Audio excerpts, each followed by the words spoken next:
But I am here to pull some cards for the collective like I always do on Monday and drop in and see what the message is for us to carry with us into the week. So today I am pulling from Angels and Ancestors by Kyle Gray. And I'm just going to ask as we step into this liminal space on this Monday morning, as we're moving towards Samhain on the 31st through the 2nd, as we are moving deeper into fall, into the darkness, towards winter. What beacon can we rely on during this time? Where can we look for the light? Water Guardian, connect with your emotions. So our emotions, and I actually really love this because there is a big water energy around this season about fall. And we're being invited to tune into our inner worlds, our felt senses, our emotions, so that we can source what's happening in here and use it as information. So often we are cut off from our bodies and from our felt senses and our emotions.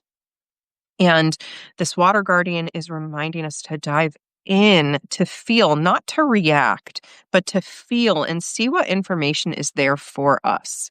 So in order to source our light, we need to feel what's so often kept in the dark, what's hidden in the shadows.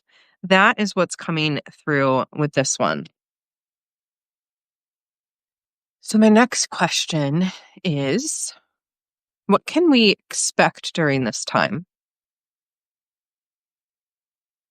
First of all, changing times. The spirit fox, trust your talents in changing times. Right now it feels like a topsy-turvy, crazy, wild, constantly changing time. So I do think we can trust in the cycle ahead that things will continue to change. The more that we feel our feelings and allow ourselves to drop into the inner realms, the more easily we're going to be able to ride the waves of changing times. So, whatever's changing in your life right now, whatever feels like you're going through that transition, you're entering that liminal space, how can you trust your talents, your unique, beautiful, brilliant talents? You are one of a kind. You are so beautiful, so special, so important. There is no one like you. And your gifts are needed at this time. Your gifts are needed in this time of change and turmoil. So, how can you trust them more? And I do think it directly relates to finding the light within your emotions, allowing yourself to feel the inner worlds of what you feel inside, not bottling it up, but really leaning in and trusting. So how do we support this emotional and self-trusting work? How do we support ourselves in this emotional and self-trusting work? Through the power of our choice. Choose your path. The direction guardian, all these beautiful animals here. Hi, Miss Baby Tuesday.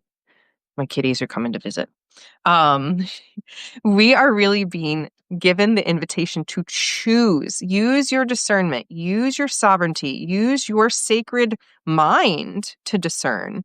Feel into your felt senses to discern. Feel into your body to discern. Gather all of this information and then choose. So much of trust. I actually want to go back here because this came up at the Dark Moon Desire Circle. And I feel like I did not articulate it even in the beginnings of Realms of Enough. We lose trust with ourselves because we set intentions and we don't follow through. And an intention is literally using our thinking brain and our felt sense and all the information that we've gathered to set a goal, to make an intention, to literally decide we're going to do something. But the problem is so many of us decide and then we don't do it. We don't actually apply our will and follow through. And that is what the direction guardian is reminding us is you have to choose and you have to follow through. You have to actually walk the path. You have to move forward. So in order to trust yourself, you have to actually follow up on what you say you're going to do for yourself. So if you're like, I'm going to start working out. I'm going to write that book finally. And then you don't. What that does is it continues to deepen your lack of self-trust.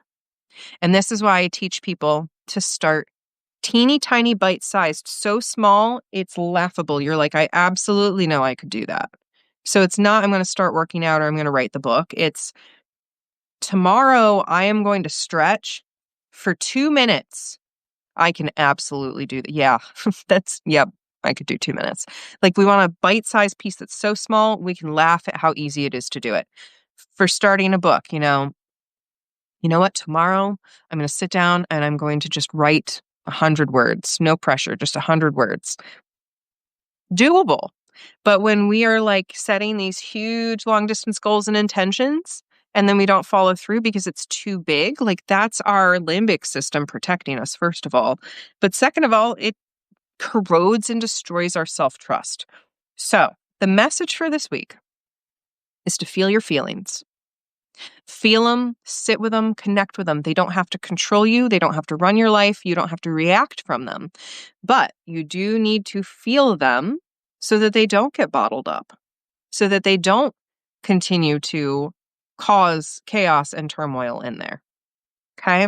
So feel your feelings and trust your talents in these changing times.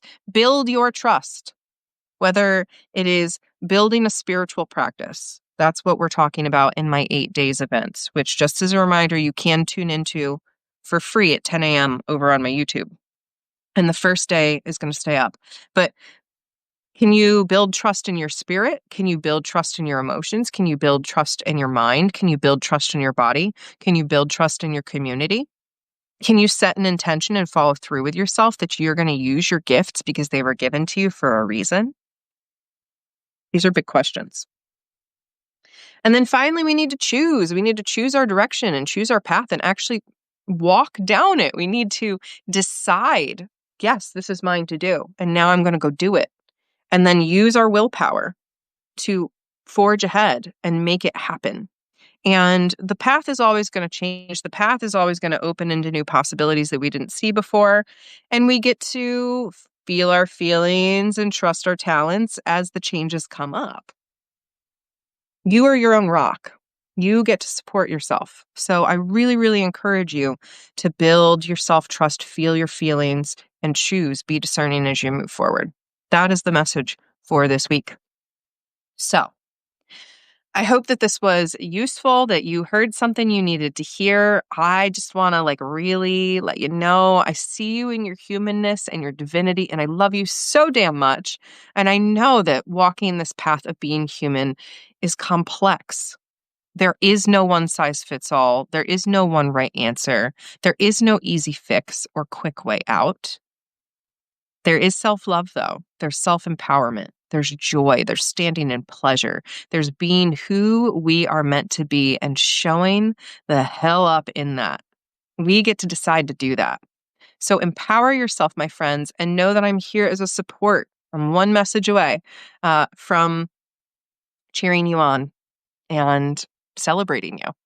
So if you need me, I'm here. And otherwise, you'll see me in videos and blogs and all of that stuff. So this is my last Monday morning vibe check for the Ultimate Blog Challenge. So if you've been tuning in from the Ultimate Blog Challenge, it's been a pleasure to have you here. I'm so glad that you've tuned into my blog, even though it might not have been normally what you would take a peek at. So know that I see you. I'm sending all of my fellow bloggers lots and lots of love. And yeah, otherwise, happy Monday, my friends. I hope that you take good care of yourselves as we move towards Samhain. I'll be back throughout the week, leading up to Samhain with, I'm sure, poetry and writing and reflections on what I'm doing with Dr. Bird and all of it. So, all right, my friends, I love you so much. I'll see you back here again tomorrow, not live, but in writing. And then again next Monday. Bye for now.